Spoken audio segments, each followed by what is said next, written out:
రావణుడు మారీచుని వద్దకు వెళ్ళాడు. సీతాపహరణకు బంగారు లేడిగా మారి సహకరించమన్నాడు.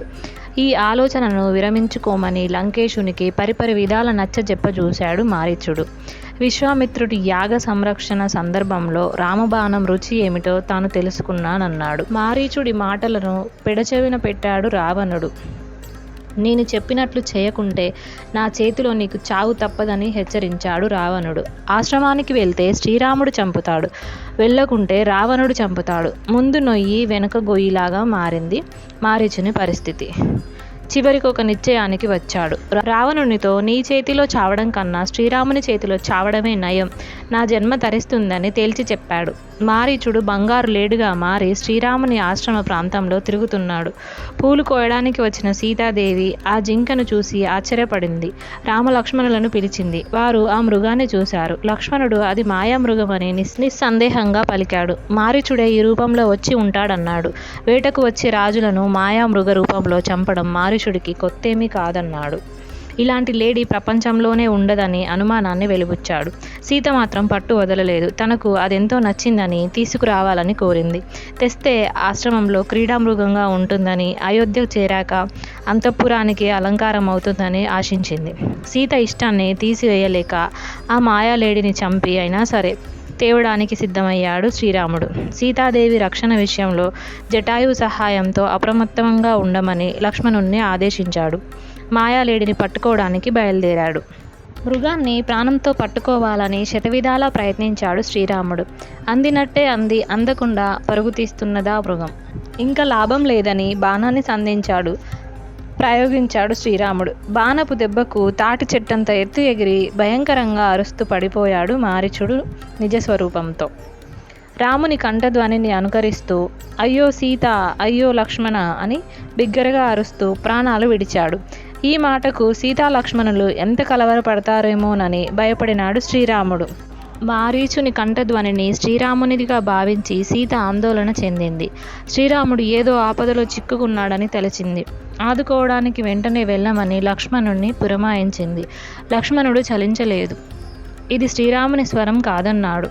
మారీచుడి మాయాజాలమన్నాడు. అమ్మ, నీ రక్షణ భారం శ్రీరాముడు నాకు అప్పగించాడు. నిన్ను ఇలా ఒంటరిగా వదిలి వెళ్ళలేనని స్పష్టం చేశాడు. సీత ఆవేశం రెండింతలయింది. మనసులో ఏదో దుష్ట ఆలోచనతో ఇలా ప్రవర్తిస్తున్నావని నిష్ఠురోక్తులాడింది. చేసేది లేక లక్ష్మణుడు బయలుదేరడానికి సిద్ధమయ్యాడు. అమ్మ, నీకు భద్రముగాక, వనదేవతలు నిన్ను రక్షింతురుగాక.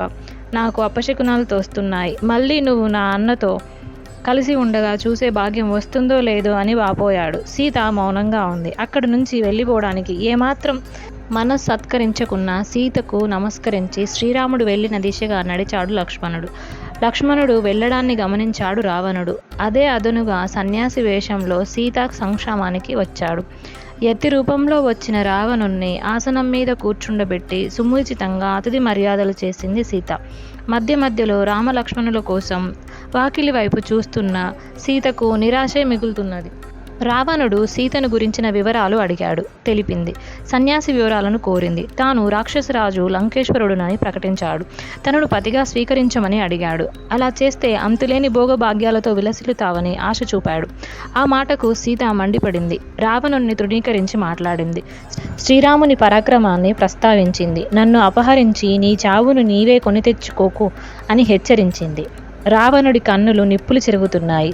సన్యాసి వేషాన్ని వదిలి 10 తలలతో భయంకరమైన నిజస్వరూపంతో సీత ఎదుట నిలిచాడు. బలవంతంగా సీతను తన రథంలో లంకకు తరలిస్తున్నాడు.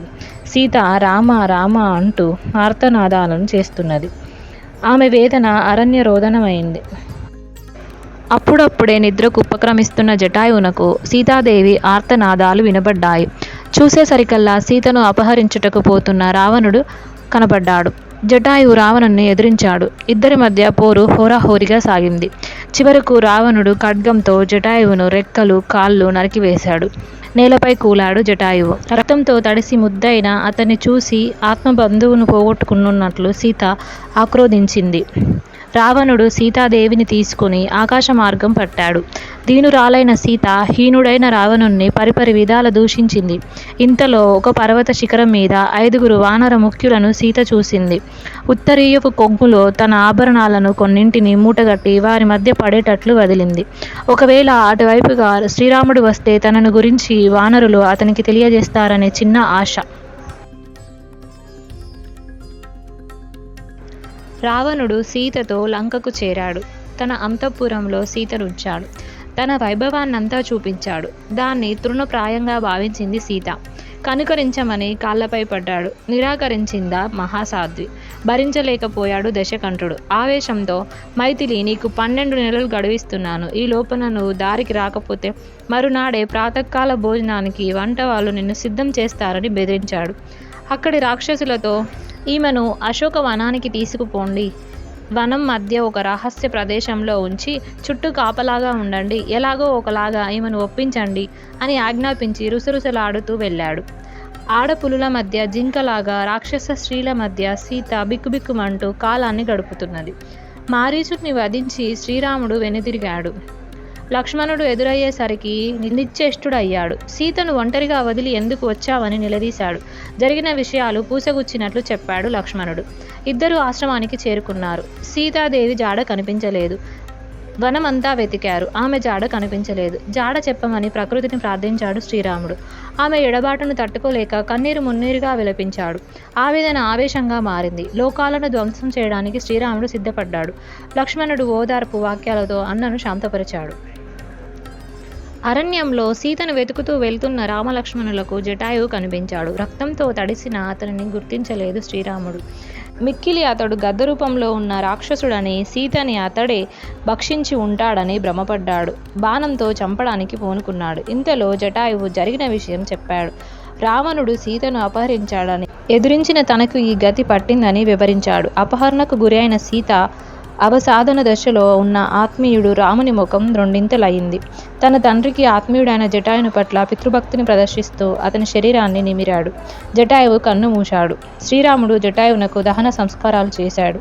అది అతనికి ఉత్తమ గతులు కలుగుతాయని గోదావరిలో తల తర్పణాలు చేశాడు. రామలక్ష్మణులు దండకారణ్యం నుంచి క్రౌంచ అరణ్యానికి చేరుకున్నారు. అక్కడి వనంలో భయంకరుడైన ఒక రాక్షసుని చూశారు. అతని తల, మెడ కనబడడం లేదు. కడుపు భాగంలో ముఖం ఉంది. రొమ్ము మీద ఒకే ఒక కన్ను ఉంది. యోజనం పొడవు వ్యాపించి చేతులు, ఆ చేతులలో పక్షులు, మృగాలు పట్టి తింటున్నాడు. అతని పేరు కబంధుడు. తన సమీపంలోకి వచ్చిన రామలక్ష్మణులను అమాంతంగా 2 చేతులతో పట్టుకున్నాడు. అతని చేతుల్లో చిక్కితే తప్పించుకోవడం ఎవరి తరం కాదు. కబంధుడు రామలక్ష్మణులను భక్షించడానికి నోరు తెరిచాడు. అన్నదమ్ములిద్దరూ తన ఖడ్గాలతో అనాయాసంగా వాడి భుజాలను నరికివేశారు. కబంధుడు కుప్పకూలాడు. రామ లక్ష్మణుల గురించి తెలుసుకున్నాడు. తన గురించి చెప్పుకున్నాడు. శాప కారణంగా తనకి వికృత రూపం ప్రాప్తించిందన్నాడు. శ్రీరాముడు కబంధునితో, మాకు రావణుని పేరు మాత్రమే తెలుసు. అతని రూపం, ఉండే చోటు, శక్తి సామర్థ్యాలు తెలియ, వాటిని చెప్పవలసిందని అడిగాడు. సమాధానంగా కబంధుడు, శ్రీరామ, నాకిప్పుడు దివ్యజ్ఞానం లేదు. నా శరీరాన్ని దహిస్తే నా నిజ రూపం వస్తుంది. అప్పుడు చెప్పగలనన్నాడు.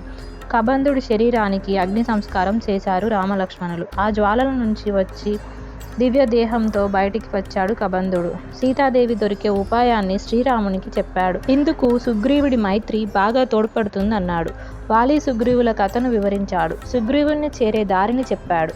శ్రీరాముని అనుమతి తీసుకొని కబంధుడు స్వర్గానికి వెళ్ళాడు. కబంధుడు సూచించిన మార్గంలో ప్రయాణిస్తూ పంపా సరస్సున్న ప్రాంతానికి చేరారు రామలక్ష్మణులు. ఆ తీరంలో ఉన్న శబరి ఆశ్రమానికి వెళ్ళారు.